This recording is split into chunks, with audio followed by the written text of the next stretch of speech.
Ghostbusters 2 rules. It's literally the best movie of all time. So just want to put that on record. Over one.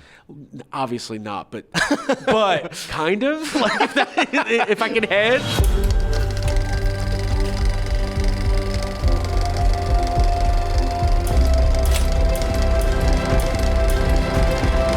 Sam Stone with Den of Geek here at San Diego Comic-Con 2025, talking with Craig Goldberg all about the Real Ghostbusters, a visual history, out now in Standard Edition and Deluxe Edition. Craig, thanks for taking the time this morning to sit down and talk with me about our favorite ghost-busting folks. Thank you for having me. I appreciate it. It is our favorite. We talked about it all morning. Who is your favorite Ghostbuster? My favorite Ghostbuster? Egon Spengler. Whether it's the movie or the cartoon or the action figures, it's always Egon. He is my favorite, too. I was always curious that they made him blonde and gave him the Elvis pompadour in the Real Ghostbusters. Yeah, so we kind of get into it in the book, actually. So they, one of the kind of, legalities that had to happen when the animated series came out was they really couldn't have the likenesses of the actors.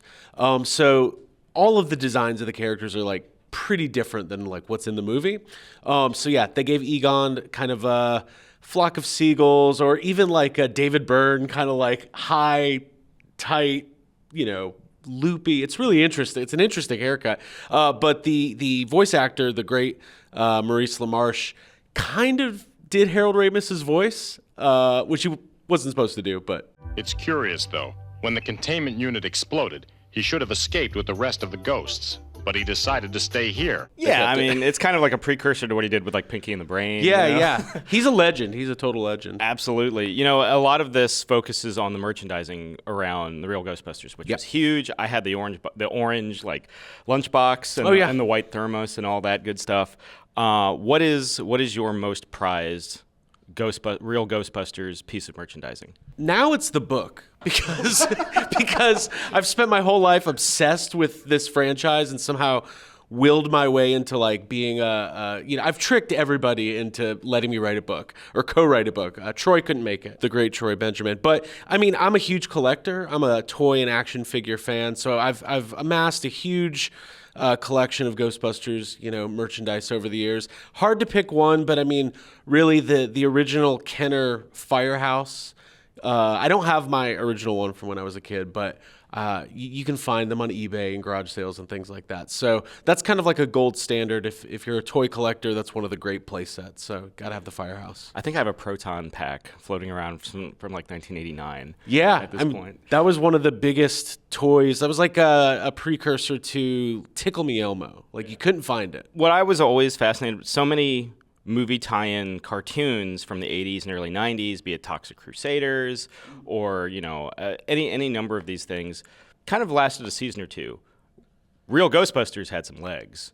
That's a lot of history to dive into, Craig. It is. It was a lot of research. We were able to do over 30 interviews from people who worked on the show, animators, writers, people who worked at Kenner at the toy company, and then the modern people who are continuing to take the Ghostbusters franchise to the next generation. So Gil Kennan and Jason Reitman and Eric Reich at Ghost Corps. So it's like a big family. What was cool with the Real Ghostbusters, it had this really significant, never before done rollout where it not only had 13 episodes on the network, that was kind of like your Saturday morning cartoons, but it also had an additional 70 plus episodes that went into syndication. So the first season of the Real Ghostbusters, 90 episodes or something like that. And then it stayed on the air for 5 or 6 years. It kind of burned bright. And then when it died really hard because of the Ninja Turtles. We don't like to talk about them.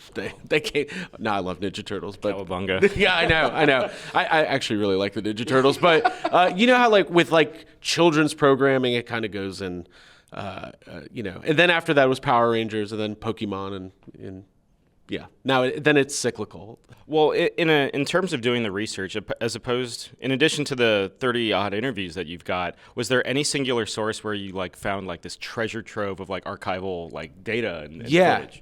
So it was actually really interesting. So unfortunately, there's not Sony doesn't have an archive of animation cells or documentation. So a lot of this stuff over the years has kind of fallen into the hands of fans. So we really had to lean on the Ghostbusters fan community, which Troy and myself have been a part of for so long. So we had a good feeling about the book because we were like, we know where to go to get the stuff. And luckily people were so generous with like their time. I kind of had to learn how to become a photographer, not a real one like that guy, but like a fake one for the book, and photograph my own collection. And then we did like multiple road trips going out to like, there's this dude, Dexter, who lives in Pittsburgh. And he's got all of these like Ghostbusters prototypes and just like really rare stuff. And he welcomed us, strangers from the internet into his home to go take pictures of everything. So it was a real collaborative effort. Yeah. It's one of those things. Well, there's a mutual love of Ghostbusters there to let strangers into your home and take pictures. Yeah. It's the only reason I'd let a stranger into my home if they like Ghostbusters. If they mention Ghostbusters, I would roll out the red carpet. Yeah, for sure. In terms of like stuff because the show, it ran for like 6 seasons. Is there any particular part of it, of the mythos, that you liked that it added, be it a more playful Slimer or the stuff that actually went into the weird dimension that was in the containment unit? Yeah, I mean, what was cool about it is it kind of allowed, because Ghostbusters came out in '84. It's an hour and 45 minutes. It's a perfect movie, but this show allowed really incredible writers and creatives to take that kind of template and those characters and do like a monster of the week. So it really introduced so many like what are now iconic ghosts to the franchise, like Boogeyman and Sam Hain. And now, I mean, 40 years later, the anniversary will be next year, companies like Mondo and Hasbro are making new Real Ghostbusters figures for a property that hasn't really existed since 1991. So really fans have carried on that like legacy. But it allowed them to really like expand children's programming in a way to where like, if you go back, and especially the early episodes, they're really well written. There's weird literary references. There's like Citizen Kane references and stuff like probably went over my head when I was 5. But like I go back now and go, this is good stuff.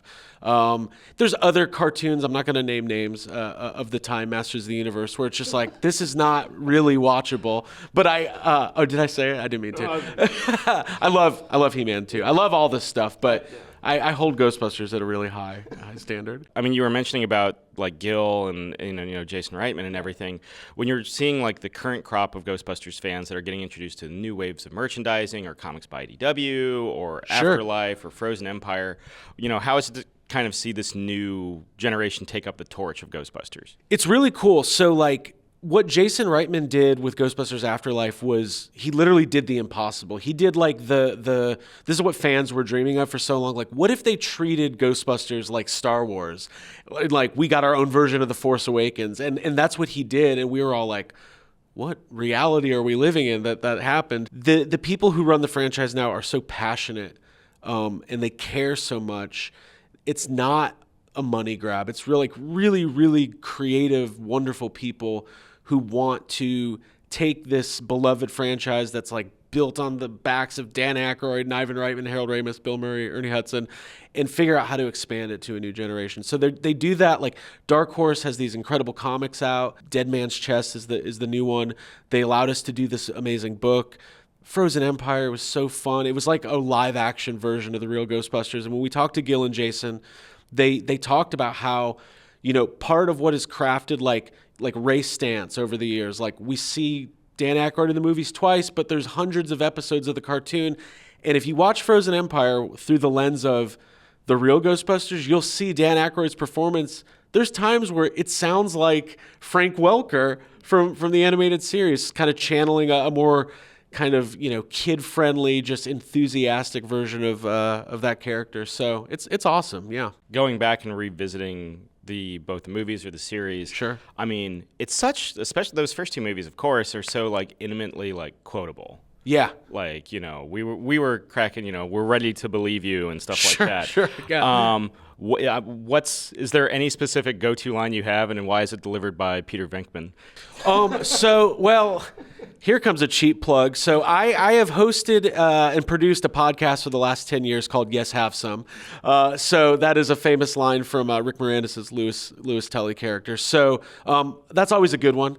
But yeah, the movie is infinitely quotable. And even Ghostbusters 2 has some of the greatest, delivery ever. But yeah, I mean, I get made fun of by my co-hosts, Abby and Jacob, because I can't not do the quotes. Like, we had the opportunity to visit the Frozen Empire set when they were filming, and we were walking around the set, like the laboratory set, and there was all these jars of slime, and I was like, there must be 25,000 gallons of it, and they're just like, shut up. Like, have a little chill, and I just don't, so yeah. It sounds to me like there was like life, there was like BGB before Ghostbusters, and now you're living like in the AGB era. What was the turning point where you were just like, this and this forever? My parents probably showed me Ghostbusters when I was 1. I was born in 84. So, and like my dad was showing me Stripes when I was 3, and it's like Caddyshack. So like I was just like born into a comedy household. And I latched on to Real Ghostbusters as soon as it was out, 86, 87. I've really never stopped. I mean, I've told this story so many times on the podcast, but my family got AOL in 1997.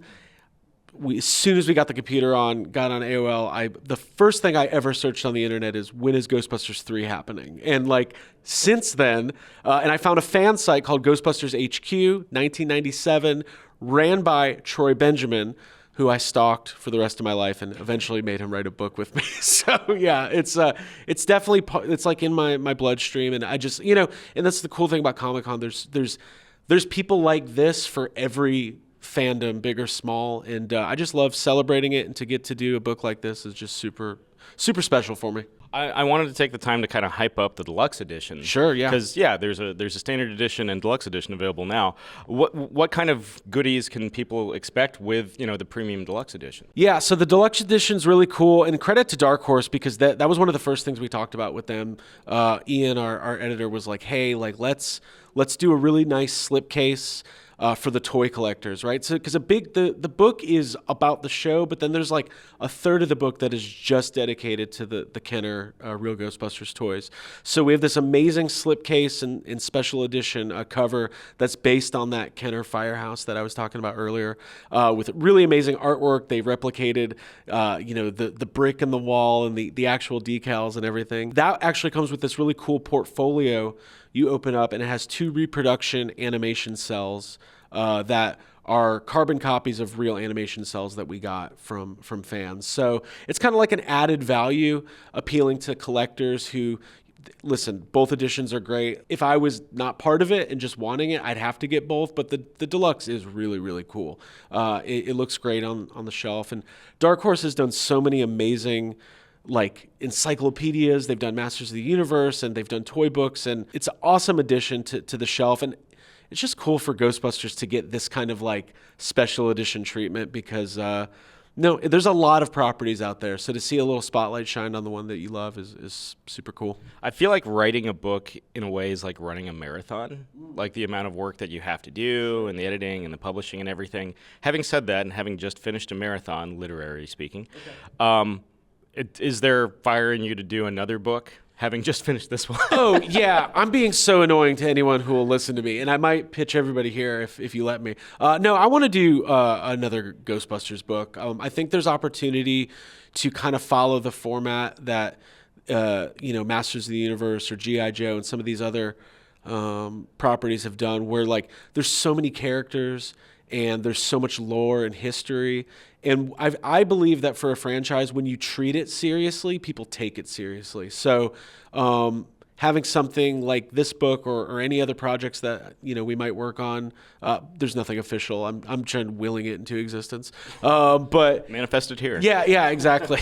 I would love it. Like I would love like a character guide, or even like a complete deep dive of the new movies, because like there's just so much that they pack in there, and that stuff for the super fans is always like fascinating. So yeah. Well, you had touched on something that I always found fascinating as a kid too. I mean, I think we're about the same age. I saw Ghostbusters 2 in theaters. That was one of the first movies I ever saw in theaters. Ghostbusters 3. Yeah. all the versions of Ghostbusters 3 or reboots or whatever, all the versions that never quite made it. Yeah. What are some of the fun factoids? Is it like Hell Hatton, or is it any of that? Yeah, so the script that kind of was rumored forever is this script called Ghostbusters Hellbent, which is written by Dan Aykroyd sometime in the late 90s. You didn't hear from me, but it's definitely online. It is wild. It is Dan Aykroyd unfiltered. Definitely like it shows its 90s-ness. But yeah, there was always rumors like in the late 90s, the rumor, it's going to be Ben Stiller and Chris Farley and Chris Rock. And then that kind of died down. And then in the mid 2000s, it's going to be Paul Rudd and Jason Sudeikis and Jonah Hill. It wasn't until like maybe 2009, 2010, around the 25th anniversary where there was like serious, like they almost did it a couple times with different groups of writers. Obviously Harold Ramis passing, changed a lot of that direction. Paul Feig did the 2016 movie. Yeah, and then things just kind of evolved from there, and they kept chugging along, and Jason Reitman came to his father Ivan with this idea, and it really just injected a lot of new life into the franchise. I definitely think there's a story to tell with all of the almosts of Ghostbusters 3, because there was really talented people who took a crack at it, but it's like a tough code to crack because Ghostbusters is there with like, it's like Ghostbusters, Back to the Future, Jaws. Like there's certain movies where you just, to go into that playground is like, are you sure you want to do this? Like the E.T. kind of Amblin Entertainment. Yeah, like I don't know any writer who's like, I've got to take on E.T. too. I gotta, this is my ticket. Like maybe don't. Like try something else. In terms of, to take it back to the book real quick, who was like when you booked this particular interview, what was the interview you booked where you were like, whoa, we're going to do this? There were so many, and I know names are going to start escaping me, but there was just like, there's a lot of people who worked on the show who ended up going on to like prominent roles in Hollywood. Like this guy, Rick Rosen, who was kind of like a early on TV executive, and now he like runs one of the biggest, he's like Conan O'Brien's agent. And I'm like, I can't believe this guy's giving us 20 minutes to talk about Ghostbusters on his lunch break. Joe Medjuck, who was a producer on the original movie. If you've ever seen the original Ghostbusters DVD commentary, it's Joe Medjuck, Harold Ramis, and Ivan Reitman. He's older, he's in his 80s now, and a lot of these guys have passed away. So he kind of like has a lot of the information, and we talked to him for 2 hours, and he wrote the foreword to the book. So as a Ghostbusters fan, that's just like, it was super special to see him so engaged and interested. And also after he read the book, he was telling us, he's like, I'm learning things I didn't know. So, cause there's, every story has 12 different versions, like who came up with the Real Ghostbusters. I don't even know if we still got all the way there, but. Well, and I was always fascinated how much Real Ghostbusters like inspired Ghostbusters 2. Yeah. Right down to like Annie Potts like hairstyle in that. Like, how was it kind of like connecting those dots? Yeah, I mean, it's definitely evident in Ghostbusters 2, like the inclusion of Slimer as more of a house pet, and he's like driving the bus, which is hilarious, but if in the context of the first movie, makes no sense. And Janine looking more like the animated character, and just like the overall like lighter tone. They were cognizant at the time that so Ghostbusters 2 was 5 years after the first movie. Doesn't seem like that long now in movie years, but like in the 80s, that might as well have been 20 years. Like a lot happens in that time period with no internet and everything else. They were aware that a lot of or a lot of kids knew Ghostbusters because of the animated series, so they wanted it to kind of be reflected in the movie. Ghostbusters 2 rules. It's literally the best movie of all time, so just want to put that on record. I love it. Over one. Obviously not, but kind of. Like if I can hedge, like I love it so much. Yeah. Well, we can split the vote here. Yeah. Anyway, this is Sam Stone at Comic-Con 2025. Check out, the Real Ghostbusters, a visual history available through Dark Horse Comics in both the standard and deluxe edition in bookstores and online everywhere. Craig, thanks for taking the time to sit down and talk with me. This was so fun. It's early in the morning, and I saw a movie last night at like 11, so the fact that this even happened is a miracle. But I'm happy to be here. Thank you so much. No problem. We'll talk you through that hangover. Okay, thanks.